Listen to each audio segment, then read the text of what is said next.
In this week's In-Ear Insights, let's talk about deepening our access to the hiring pool, expanding who is potentially could be working in analytics or data science or management consulting or any of the fields that we talk about, and about attitude and aptitude. One of the things that came up in a discussion recently was trying to find non-traditional candidates, folks who don't have the whole hit the ground running kind of thing, because in today's labor market, finding people who can hit the ground running is going to cost you a substantial premium, because you have to basically lure people away from other jobs. One of the things that I remember, Katie, from our days working together at an agency was when we were looking at candidates to work on our team, we weren't always looking for people who could hit the ground running, because frankly, the agency we worked for at the time couldn't afford it. So we were instead looking for people who had a good attitude and an aptitude for analytics, and understanding that they wouldn't have the skills or the experience, but those are teachable things. Helping somebody develop an aptitude for something they don't like, that is not really a teachable thing. So my question to you is, when we look at non-traditional pools, people, for example, like veterans, part-time moms, people with disabilities, etc., people from economically disadvantaged backgrounds, how do you find out whether somebody has an aptitude, say, for analytics, if they have no experience, they have no skills, but they might have that knack for it? They might have, deep inside them, with some training and some coaching, they might have like a full database architect in there somewhere. But right now, they're just fresh out of the army or whatever. How do you suss that out? I love this question, because I feel like as humans, all of us humans, we're so quick to make snap judgments about people based on the little bit of information we know about them. And as a hiring manager, it's especially difficult to not make those snap judgments, but you have such a limited amount of time to get to know someone and whether or not they can do the job, that you kind of have to. And so the way in which I would recommend approaching finding out if someone has the right attitude and the right aptitude, maybe for a job they've never done, is you have to get to know the person. So forget about their work experience, quite honestly, because anybody can put together a resume that says, I worked at this company and I did these 5 things, and it's always going to be the same jargon of, assisted and, created, like whatever the thing is, like whatever the buzzwords are on the resume, ditch the resume. So just like put that aside and talk to the person. The things you want to dig into is, it's a couple of things. You want to understand what they like to do for fun. So that's one part of it. So their hobbies can be really telling in terms of the kind of attitude they might have. And then their aptitude is getting a better sense of how they live their daily life. Are they the person who's in charge of the finances? So obviously, you can't ask like, well, how much are your finances and how often do you balance your checkbook? But like just getting a general sense of what they do on a daily basis to manage themselves, their household, their families, whatever it is. Like, are they the planner of the friend group? Are they the ones who, if everybody wants to get together, they are the person who organizes all of the people, they pick the restaurant, they send out the, text chain of what time they're getting together. They also link to the menu at the restaurant. They have one friend who's vegan, one friend who's gluten-free. So they figured out all of those things ahead of time and found options that work for everybody. Like in that, I'm describing a very particular set of skills without the person ever having been, an office manager or a project manager, but based on that information, the likelihood of them being able to perform that job function is pretty high, because that's how they operate. They have a natural tendency to be that person. Spoiler, I'm that person. I'm the person who someone says, okay, we want to do X. Great. I'm going to do the research. I'm going to plan it out. I'm going to send out the reminders to everybody. I'm going to make sure that I know who's attending, that everyone knows how to get there, where they can park, how to get there on time, like all of those details. And that naturally lends itself to me being a strong project manager. Does that make sense? It does make sense. It reminds me of a talk that we give, I'm sure it's on the Trust Insights website somewhere, of sort of the soft skills of a data scientist, because a lot of the time, data science skills, again, you teach somebody how to push buttons, but teaching somebody how to be a more patient individual is really, it's very challenging. It's really out of the purview of the workplace, because that's more like personal development rather than professional development. For reference, the 7 skills of a good data scientist, the first person thing is the person has to be open-minded. They have to not have preconceived notions about everything. So in an interview process, Katie, how would you determine, like, this person is an open-minded person, where as opposed to this person is a closed-minded person who just wants to check things off the to-do list and doesn't really feel like exploring? I feel like, well, so 2 things. One, so while this is the 7 qualities of a good data scientist, I feel like these are 7 qualities of just a really good employee and human in general. And so I feel like this list, can be agnostic of a role or an industry or I keep saying a particular set of skills, and I have Liam Neeson in my head. If I could do accents, I would, but trust me, you don't want me to do that. I digress. Anyway, so the question about how do you know if somebody's open, this is where you can start to describe scenarios. And so think about, our elementary school and then middle school, like math classes, where they would give you these really complicated math problems in the form of a story. And so you can approach it that way, not necessarily having them do calculations, depends on the job, but give them scenarios where, it's not to trap them or trick them, but just to sort of see, how they feel about it. It doesn't even have to be a workplace scenario. Maybe you're asking about something that happened recently, in the news, or something that was trending on a social media platform. Ask them their opinion about that, just open-ended, let them talk, let them sort of get their thoughts out. That will tell you a lot about how they think and how they approach it. So, let's just say, for example, oh gosh, I can't even think of an example off the top of my head. Like maybe it's, oh, did you see the latest post from Trust Insights on, data scientists? What did you think about it? And so the way in which they answer, oh, I thought it was really interesting. It really got me thinking about the following 3 things. Oh, what do you think about those 3 things? Well, honestly, I don't know yet. I need to do some research. Or I thought it was a terrible post. It has nothing to do with data science, and I think they're completely wrong. And so, obviously I'm giving super quick examples for the sake of, the length of this podcast, but the point being is you can ask questions that are not related to the job that will help you understand the kind of person you're interviewing and the way in which they think. I mean, maybe you say, oh, I was meeting up with my sister the other day, and she, told me that she accidentally backed into someone's car and then she drove away. Can you believe it? And then just sort of see the way in which the person responds. If they're like, oh my goodness, I hope she's okay. Or, oh, lady drivers, I know. 2 very different responses, but it starts to tell you a bit about the person's character.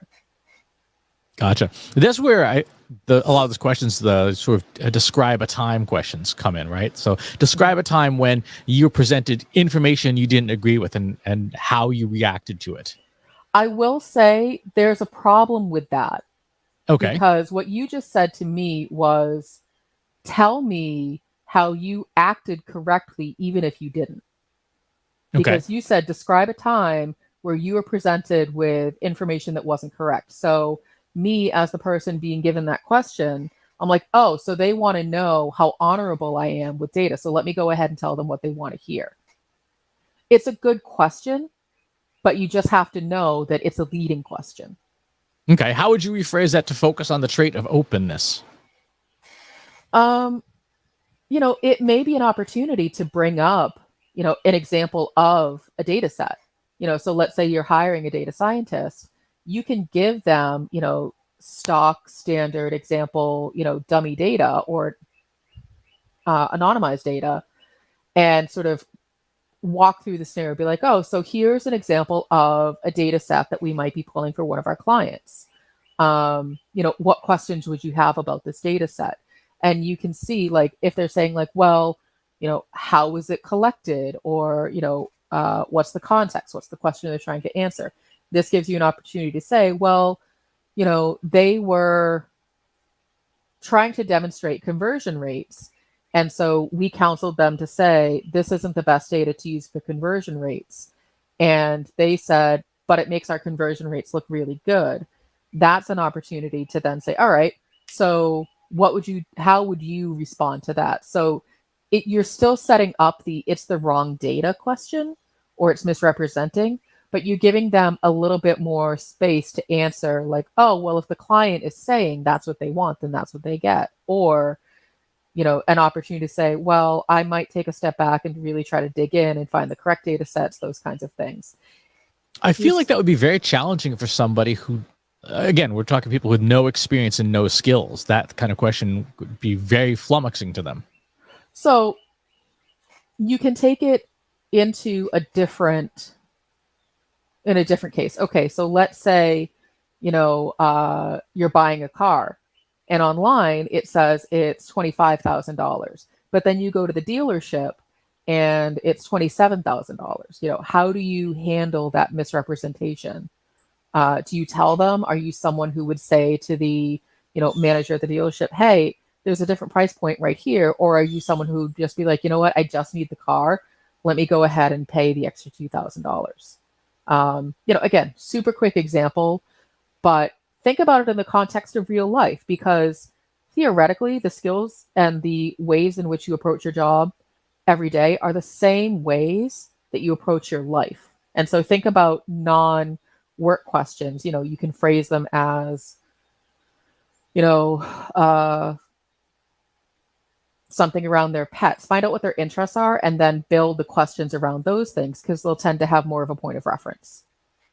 Gotcha. Most of the other traits on here are things that you can suss out through behavioral things. Asking somebody, for example, about a time when they faced a major setback. How did they move past it? Test someone's resilience. Asking someone what books they read, or what content they consume, is a way to determine their level of curiosity, particularly if it's anything that could be work related. Asking someone a time when they need to be exceptionally patient, how they managed to do that, tests patience. Asking someone what they did, to keep going on something, pretty straightforward for persistence. Asking somebody, what they do, what they love outside of work, what their hobbies are, tests sort of that passionate thing. The one that I think is difficult to assess is that humility, that humbleness, because it's one of those traits where if you say it, it's probably not true, right? Oh, I'm the most humble person I know. It just comes across as, well, that's clearly not true. How do you dig at that one? Again, I feel like it's sort of the, playing out the scenarios of, what would you do in this situation? And you don't have to outright say, like, I want to know how humble you are. So let's say, or, actually a really good way to figure this out is listen. You don't have to necessarily ask a question about humility, but as you're asking about tell me about a time with your team, tell me about a time with, your family, whatever, listen to how they describe it. And so there's a big difference between I and we. So if every story they tell is just me, all about me, it's my company, it's my website, it's my course, it's, my accomplishment, it's my this, there's not a whole lot of humility. Whereas if someone is like, oh, well, I worked with a team and we worked really hard to build this thing, they stayed up late. If someone is describing other people in a story outside of them, if they are not the sole focus of the story, like the star, then that's a really good indicator that they definitely have that team mentality, that they have that humility. And, it's like, oh, I saw that the agency that you used to work for, won a bunch of awards. Yeah, my team worked really hard. We, really tried to submit, like, or yeah, I worked my ass off and I was the only one who was like submitting for these awards. Like, you didn't ask if they were humble, but that kind of a, listening to what they're saying will tell you the answer to that question. It's the me Gotcha. versus we. Gotcha. No, that's I think that's useful. Again, particularly for folks who don't have skills, who don't have experience, just listening to what their life experiences have been up to that point. Once you've gotten through some of the behavioral stuff in terms of the sort of the I guess the soft skills, how do you determine if somebody has the potential to have the hard skills? So, for example, the ability to do multiple regression analysis, and the ability to write code, the ability to do these things. These are very teachable skills. But again, we're talking about somebody who just came back from maternity leave or from raising their kid. In the last 10 years they've been out of the workforce. Their skills are pretty far out of date, but they're obviously teachable. They can learn quickly. How do you determine, like, yes, this person could pick up how to code in Python without knowing the fact that there's no basis on which to make that comparison?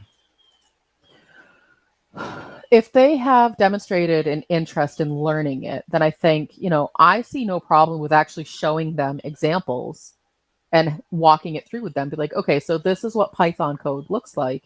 It's a set of logic statements. It's a bunch of if-then statements. And so let's say you're hiring, someone to learn how to code in Python, then maybe you ask them, not Python questions, but logic questions. If you need to get from point A to point B, what do you do? What is the most efficient way to get from point A to point B? I'm sure if you did a web search of logic questions, you could come up with a bunch of different questions, and that will give you the aptitude of whether or not somebody can put together, the if this, then that kind of statements that coding requires, because coding is just basically a bunch of actions until you get to an outcome. Find this library, do this command, change this color, calculate this thing. So you can ask them logic-based questions to see if they have the aptitude. Okay. And then in terms of setting expectations, how do you set expectations realistically for that person? Knowing that, for example, writing Python code is a career unto itself, right? It is a full profession. Being a database architect is a profession. And these professions are not things that despite the advertisements we all see online, they're not something you can take a 6-week crash course in and become an expert in 6 weeks, right? It's like a 6-week crash course in dentistry. I'd prefer not to go to that dentist. I'd prefer to someone who went to actual dental school. How do you set expectations for the person? And then how do you set expectations for your team and your company that this new person that you're probably going to hire is not going to hit the ground running and is going to take time to get up to speed? So you have to reverse it. First, you have to set expectations with your company and your team, and then you can set those same expectations with the person. So you need to have those, really honest conversations with, upper management, middle management, whoever is going to be impacted by this hire, and say, are we okay with not having this skill on day 1, on day 5, on day 30, but knowing that little by little we will start to have it? And so then it's your job to do your due diligence to say, okay, on day 30, my expectation is that this person can write a simple Python code that does this kind of a calculation.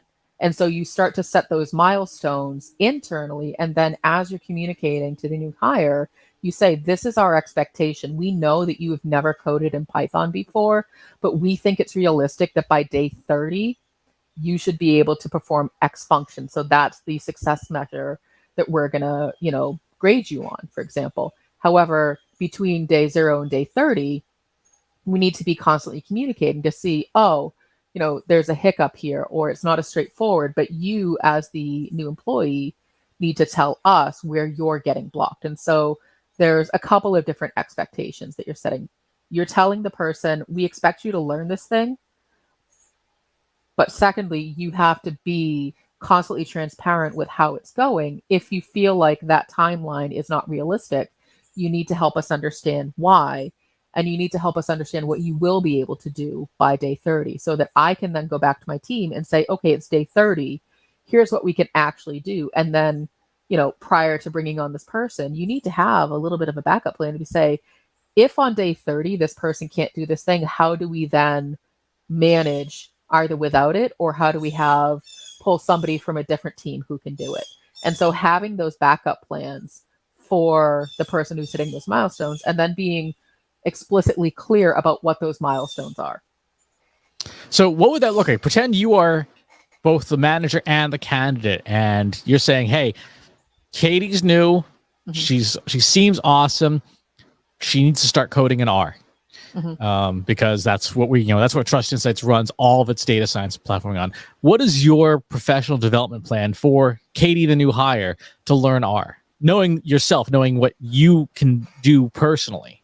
Yep. So I would say, let's say, for example, I hired me to code in R for the agency, but I've never done it before. So as the hiring manager, as the manager of the team, I need to have an understanding, not fully of how R works, but just sort of what's realistic, within certain timeframes to learn. And then I start to break that down for the new hire, week by week, day by day, to say, if I expect you to be here on day 30, here's where you need to be at week 3. Here's where you need to be at week 2. So you start to work backward for that timeline, just like you would for any other project plan. It's really what it is. It's a project plan. And so on day 1, the first thing we need you to do is, set up your machine, make sure you have R installed, make sure that you know how to log into it, and you know how to log into the various different pieces. So that's day 1. Day 2, okay, here's a bunch of documentation I want you to read. Day 3, here's the, simple exercise that I want you to go through, so on and so forth. So you start to build it out that way. And that gives both you, the hiring manager, literally like a checklist. Are they checking the boxes? And if not, why not? And then as the new employee, you're like, okay, I understand exactly what it is I need to do. I can work against this. And if for some reason I'm finding this to be super easy, I can work ahead. Or if I'm finding it to be super difficult, I have to raise my hand and say, I don't understand this. I need another 3 days on this one piece. That sounds like, though, almost ideal circumstances. Suppose that, Katie, you're the new employee, and you get partnered with Chris, who's the developer who has the penchant for not documenting anything. How? I mean, you didn't tell me I had to work under non-ideal situations. But this is fairly common, and so in that situation, as the new employee with no skills in this area, you maybe have the aptitude, but you have no skills. You've almost been set up to fail, in a way, by being partnered with a substantially subpar mentor. God, how do we help solve the situation, knowing we can't stop everything? We can't make Chris, the incompetent developer, document all of his code, right? Because that would take months. In that situation, how do you still pull success from the jaws of defeat? So first of all, I don't look at that as defeat. I don't look at that as being set up for failure, because you have an opportunity to set everybody up for success. And so let's say Chris has been doing what he's been doing for 20 years. He's set in his ways. He's likely not going to change, but he's an outstanding developer. So you are okay with those bad habits. It's an opportunity for this new hire to say, okay, so we're going to pair you with Chris, who really knows his stuff, but documentation and admin's not his thing. Here's a really great opportunity for you to see what goes into it by having you do some of that documentation. And so internally, the first thing you need to do is prioritize what are the pieces of coding R that are the most important, the first things that someone needs to know, and then give them the opportunity to document it. Because as far as learning goes, I'm, quoting some statistic somewhere, some scientific study somewhere, I'm sure it exists, but you tend to retain more information as you're writing information down and learning it versus someone just saying it at you. So it's that repetition and sort of going into your brain of, step 1, do this, step 2, do this. So kind of accomplishing two things at once. You're getting that documentation done, and you're teaching the new hire what they need to know about the job, because they're getting that firsthand experience. Now, that approach is going to take longer. However, it is going to be more thorough. So, Chris is looking for a junior analyst to get, hit the ground running day one. You then have to have that conversation with Chris to say, that's not going to happen. And here is why. And here's how you have contributed to that. So moving forward, if you would like to hire someone new to hit the ground running, here's what you as an employee need to do to set them up for success. That is brilliant. That is essentially teaching somebody to cook by having them write the cookbook. Mm-hmm. And that is, if there's no other takeaway from this entire conversation, that is the most straightforward path towards A, resolving undocumented issues, and B, getting somebody up to speed by helping them understand how something is made. Mm-hmm. I would say that right there is the big takeaway from this entire conversation. If you've got somebody who you think you could grow into a role, mm-hmm. have them start writing the cookbook. And I would also say, C, it forces the mentor to slow down a little bit and really teach, and really sort of examine their own process and say, oh, you know what? I haven't been doing this the right way for, 6 months. There's probably a better way to do it. So, again, sort of an ideal situation where the person that they're partnered with can slow down. You may just find someone who's just like a perpetual grumpy pants and doesn't want to slow down and doesn't want to teach and say, I don't have time to teach any of this. And that's fine. Then the conversation you have with perpetual grumpy pants is, then I can never bring help into your team. Then you will forever need to be doing this by yourself. Here is the compromise of what you need to do, perpetual grumpy pants, in order to get another analyst to help you do this thing. It has to be a give and a take. Like, the person who's stuck in their ways will just be stuck unless they themselves learn to be a little bit more adaptable. I am changing my username to Perpetual Grumpy Pants. I may have had you in mind when I thought about one. If you have some suggestions for how you get people up to speed who have no skills but clearly are a good cultural fit, or have the aptitude and the attitude for role, let us know how you've helped them succeed. Pop on over to our free Slack group. Go to trustinsights.ai/analytics for marketers, where you and over 2,500 other marketers are asking and answering each other's questions every single day. Wherever it is you watch or listen to the show, if there's a platform you'd rather have it on, go to trustinsights.ai/TI podcast, and you can find the show in all those other places. Thanks for tuning in, and we'll talk to you soon.